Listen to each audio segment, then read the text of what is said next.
So what is your views on like Christianity, Jesus, God? Because you're like, I don't need nothing else. Every time I'm with you, yo, it's something else. It's a fact, and it's nothing else. Got your hand out, you don't even need the help. Ooh, I don't need nothing else. Every time I'm with you, yo, it's something else. It's a fact, and it's nothing else. Got your hand out, you don't even need the help.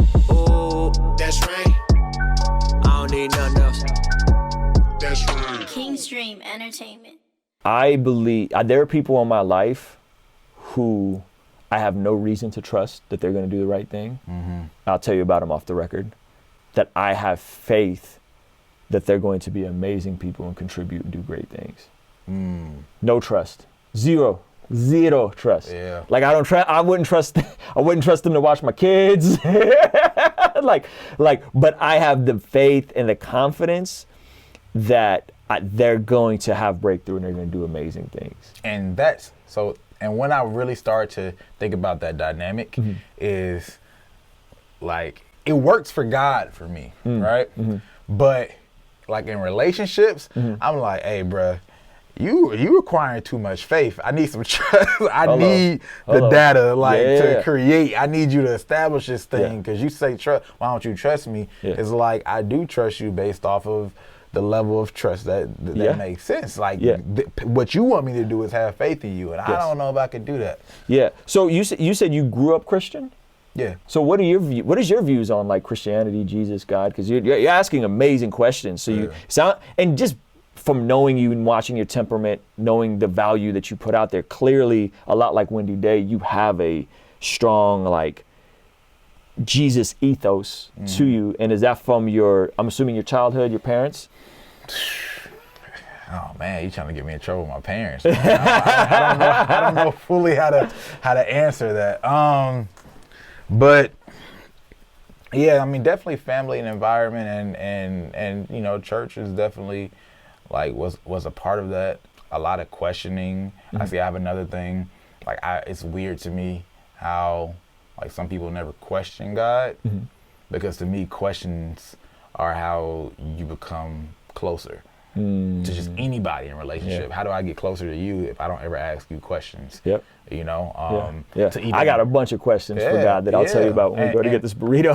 and to even doubt, right? Yeah. And then that doubt be, what's the word? Like, I mean, answered, right? Now you eliminated that, right? Like, so it just constantly reaffirms, and then you become so strong. That's why so many people who, like when we looked at those people who go through those deep tribulations, right? And then they come back, like the fact that you said you were gone and now you're back. And that's probably why you speak so strongly and so assuredly, because you doubted. And versus just I'm operating off of a system that was sold to me completely. Like I truly believe for self, which is different, right? But there's a lot of things, not just faith, school, whatever, like just that so many people are just do off of behavior alone versus a true personal belief and identification system around it.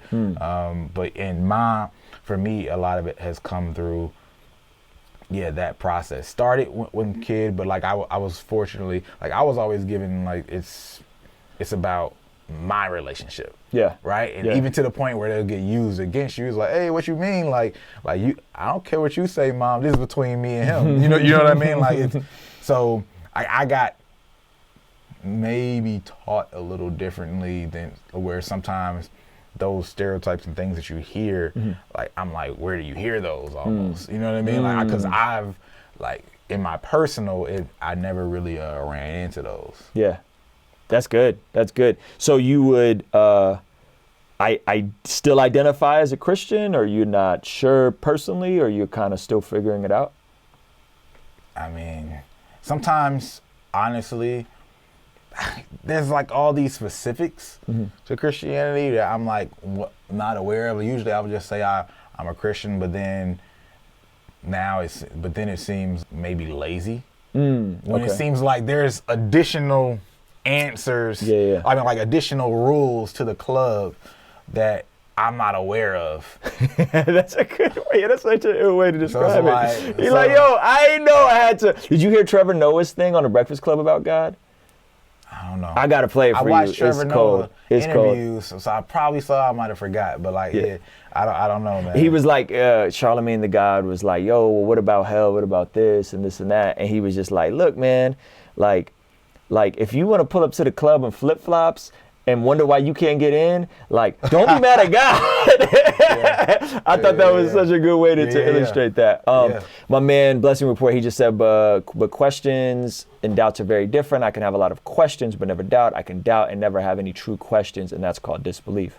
It's a very interesting way to put it. I would describe it like that. I always describe my faith, and I'm sure at some point it's going to get me in trouble because I describe it in a very pragmatic way. And, I like basketball, right? I'm in like basketball attire right now. Yeah. My son, and I told this story earlier, but my son is in a rec league. He's 5, right? So there's not much basketball happening at 5.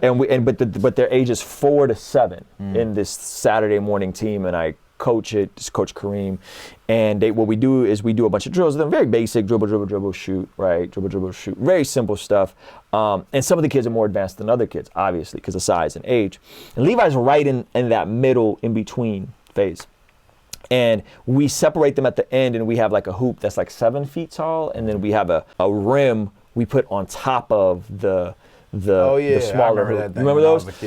So we go with all the smaller kids, right? And the past couple weeks, this happened the first week, and is this kid named Ricardo, and Ricardo's dad is like nice at basketball, and Ricardo's like nice, but Ricardo's like nice. Like he's like 6, so he should be with the big kids, but he's short, so he's with the little kids. So he's over with us, and I mean, some of these kids, like literally, there's a kid Gavin that like can pick up the ball and that's it. Like he can't dribble, he's tiny, and this kid Ricardo is just a savage. Like he's just like stealing the ball from everybody, right? It's at a point where he'll run up to his own teammates, grab the ball, and just go shoot it, right? Dang. And we get these water breaks, and I keep looking at Levi, and Levi is just like, he's tearing up. He's so distraught, and he's just like, Dad, I can't. Dad, this is too hard for me, right? And the truth is, Ricardo is more developed than he is. The truth is, Levi's younger than he is, right?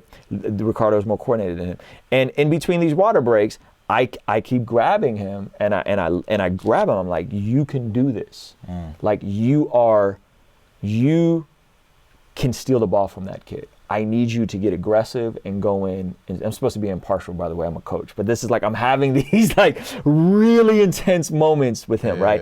And I'm like, stop! Don't be afraid. You can do this. Stop! Don't be afraid. You can do this. You got this. Go. And every time I would do that, he would still be emotional, but then he'd calm himself. And he's like, Dad, he's playing really hard against me. And I'd be like, you can do this. And every time, sure enough, he would go back in, and he would go up against this kid. And he was swatting him, stealing the ball from him. Oh. And in that moment, I was like, yo, this is faith. A good father telling his son, you can do this. It's gonna be okay. You're gonna be fine. So when I say my faith is pragmatic, God and Jesus is that in me. I'm that kid on the court that's probably in over his head. There's a kid there that's probably better than me. And God is like, son, we got this. And he's the coach. You know what I mean? He's the coach. And he's like, you can do it. I need you to get in there and get aggressive. I don't. That's a super deep question, man. And he's like, yo, you can. And granted, I'm still encouraging the kid Ricardo and all that kind of stuff. So I don't know if he's impartial, but and so for me, that confidence and that belief has to come from somewhere. I didn't grow up with parents reaffirming me. I didn't grow up in a stable environment. My mom and dad were. So I got that from God, and I literally believe that God is for me.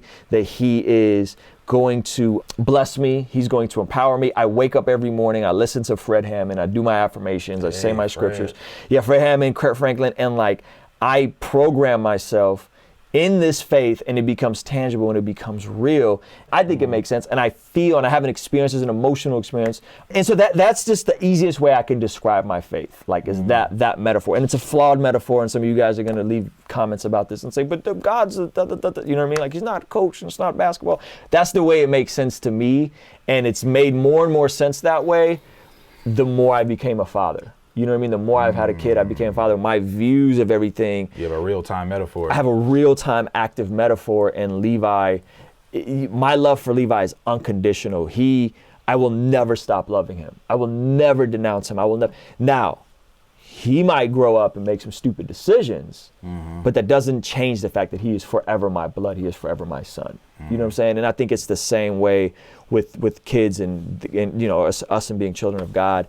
One of the verses I've been very perplexed by is there's a verse, I think it's in 1 Peter. It's not God's heart that any should perish, for he is patient.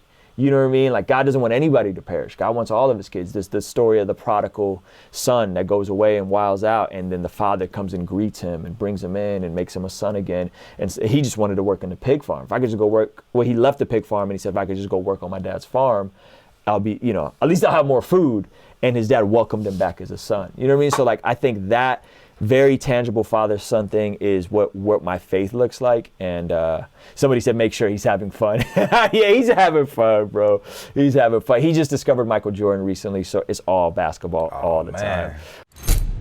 She say I'm a triple, honey, welcome to Trivago. Tell me who you know, who is you tripping for a follow? Ball in the air like Showtime at the Apollo. Puffing up your chest, the next thing you know is hollow. But well, hello, I've been swinging like some jello. The guy wanted a fun guy, he gets some portobello. So I guess I need some grease up on my elbow. Yeah, but now my light turned yellow. And I've been looking for a cheat code. Life don't come in a neat bowl, bringing the receipt home. But we know that. Keep your head up and your seat pulled back.